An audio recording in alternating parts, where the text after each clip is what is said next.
Bonjour et bienvenue dans Your Future Le Mag, l'émission qui te permet de rencontrer des entreprises qui recrutent de jeunes talents. Aujourd'hui, on part à la rencontre de BDO. Et pour en parler, j'ai le bonheur d'être avec Laetitia Amarose. Bonjour. Bonjour. Directrice des ressources humaines. Exactement. Vous êtes directrice des ressources humaines chez BDO. Chez BDO, ça recrute. On va en parler au sommaire de ce Your Future Le Mag. Est-ce qu'il y a un poste pour toi? On en parle dans sa match et on finit toujours avec le mot de la fin. Your Future Le Mag, c'est parti.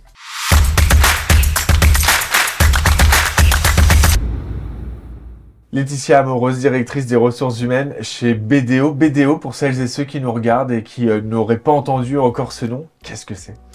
Qu'est-ce que c'est BDO? Si je dois le présenter rapidement, déjà c'est un groupe qui est 5e au niveau du réseau mondial sur toutes les activités audit et conseil.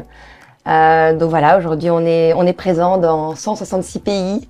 C'est presque 116 000 collaborateurs au niveau monde et un petit peu plus de 2000 collaborateurs au niveau France. Une belle représentation. Si je devais vous demander les valeurs qui représentent le mieux ce groupe, cette entreprise, et comment elles se traduisent concrètement, qu'est-ce que vous me répondriez? Alors au niveau des valeurs, j'aimerais bien utiliser la signature aujourd'hui qui pose un petit peu notre marque, qui est passionnément engagée. Je pense que dans les valeurs, le côté passionné et engagé sont des valeurs qui sont importantes pour nous, tant vis-à-vis de nos clients, parce que on aspire vraiment à les guider vers, en tout cas dans leur croissance, dans une approche responsable, et aussi tourner vers nos collaborateurs pour pouvoir les permettre de s'épanouir, de grandir dans un environnement professionnel au sens de valeurs et dans un environnement qui a une quête de sens et où les valeurs sont présentes. Donc, il y a ces valeurs-là qui sont importantes pour nous, cette notion de passionné et d'engagé. Et une des valeurs aussi qui nous caractérise, c'est l'exigence. Je crois que vraiment, au niveau de nos secteurs d'activité, c'est important par rapport à nos clients, de pouvoir les accompagner tout au long de leur vie, sur tous les sujets. C'est aussi pour ça qu'on a des équipes pluridisciplinaires, pour vraiment les orienter dans leur quotidien et dans leur recherche de business et sur tous les moyens qu'on peut leur apporter pour cela. L'orientation, l'accompagnement au quotidien, on en parle, c'est dans sa match.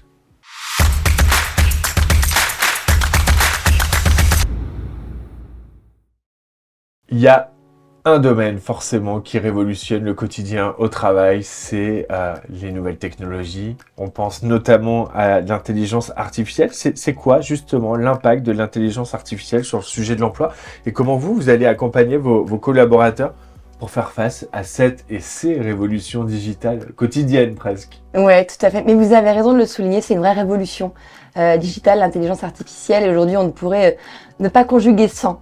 Moi, je suis assez convaincue que véritablement, ça va être un grand bouleversement dans le monde du travail, mais il faut vraiment l'amener comme une assistance. C'est-à-dire que l'intelligence artificielle, alors évidemment, il y a des enjeux de sécurisation de la donnée, de fiabilité de la donnée. Ça reste un outil. L'intelligence humaine, ne va pas être suppléée par une mécanique ou une robotisation de la donnée. Mais par contre, là où il y a pour moi un vrai impact positif par rapport à l'activité, c'est que on peut raisonner sur une mécanique en termes de business, sur des vrais gains de productivité. Mais si je mets ma casquette RH par rapport aux collaborateurs, c'est aussi de raisonner par rapport à l'intelligence artificielle, en quoi ça peut aider, en quoi ça peut assister nos collaborateurs sur des tâches parfois très chronophages, où on n'a pas de réelle valeur ajoutée. Et c'est de se dire comment je peux faire gagner du confort dans leur quotidien pour peut-être réduire ces tâches-là, qu'on pourrait les automatiser au travers de l'intelligence artificielle et permettre aux collaborateurs un petit peu plus de confort et de liberté dans leur quotidien pour faire des tâches à plus grande valeur ajoutée et les accompagner sur des projets plus ambitieux. C'est un support, ça ne remplace pas, c'est du confort. Exactement, c'est un vrai confort de travail. Ouais, et je pense que c'est un vrai atout que de l'apprécier de la sorte. C'est une vraie technologie. Faire sans serait une erreur. C'est vraiment un gain. Mais aujourd'hui, je sais qu'il y a beaucoup un petit peu d'inquiétude au travers du sujet, de se dire non mais ça va remplacer les postes. En fait, il faut vraiment le penser comme ça peut venir suppléer certaines tâches, mais ça ne remplace pas l'homme. Donc il faut tirer parti de ce type de technologie et véritablement permettre aux collaborateurs de mieux travailler et de s'aider de ce type d'outils pour le faire. Mieux travailler, mieux se sentir aussi au travail. On en parle dans le mot de la fin.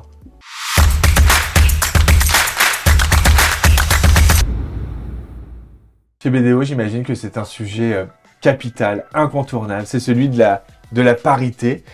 Quelles vont être les actions qui vont être mises en œuvre à la fois pour travailler sur cette parité indispensable et cette diversité? C'est quoi vos actions?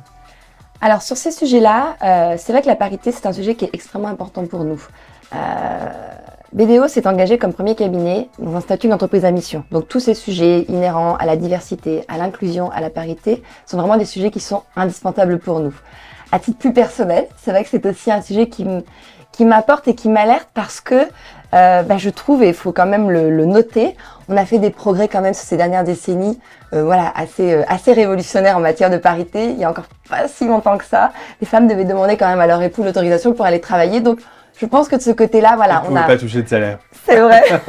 Et avoir de compte en banque. Non, mais ce qui est vrai. Donc je pense que véritablement sur ces sujets-là, il y a eu des vraies évolutions. Et selon moi, j'ai presque envie de dire que le plus gros frein sur les enjeux de parité, et c'est sur lequel nous on va travailler au sein de BDO, ce sont les femmes elles-mêmes. En tout cas, c'est mon analyse aujourd'hui. Je crois qu'à quelque part, on est un petit peu formaté de manière un petit peu inconsciente de se dire « Là, mais ça va être difficile de pouvoir pallier de « je suis une bonne mère, je suis une bonne épouse, j'aspire aussi à une carrière professionnelle ». Donc, je pense qu'on est un petit peu notre propre frein, parfois avec un peu ce syndrome de l'imposteur qu'on a parfois en tant que femme en se disant « Non, mais je vais pas y arriver, ça va être trop compliqué, je suis obligée de faire des choix ». Et comme je trouve que ce phénomène-là, il est assez parlant et on le voit sur les pyramides, c'est-à-dire qu'il y a de plus en plus de femmes dans les sociétés, mais on voit très vite, c'est-à-dire que plus on monte vers des postes un peu d'encadrement, de direction, malheureusement, la volumétrie de femmes n'est plus proportionnelle à la base de nos collaborateurs. Et voilà, et c'est vrai que là-dessus, nous, on a un enjeu de travailler sur nos collaboratrices pour justement déverrouiller un petit peu ces petits freins, ces leviers pour leur dire « Mais si, tu le mérites comme tout à chacun, tu peux y arriver, on va t'accompagner pour ça. » Et on va travailler vraiment plus sur un aspect un peu postural et sur les idées qu'elles peuvent avoir sur elles-mêmes pour s'empêcher peut-être d'évoluer. Un peu d'accompagnement, de coaching, Ouais. de motivation, ça fait toujours du bien. Exactement. Merci Laetitia Amoros, Merci à vous. directrice des ressources humaines chez BDO. Oui, tout à d'avoir fait. été avec nous. C'est la fin de ce numéro de Your Future Le Mag. Vous voulez rencontrer des entreprises qui recrutent de jeunes talents? Rendez-vous sur le site internet www.your-future.fr et on se dit à très vite pour un nouveau numéro de Your Future Le Mag.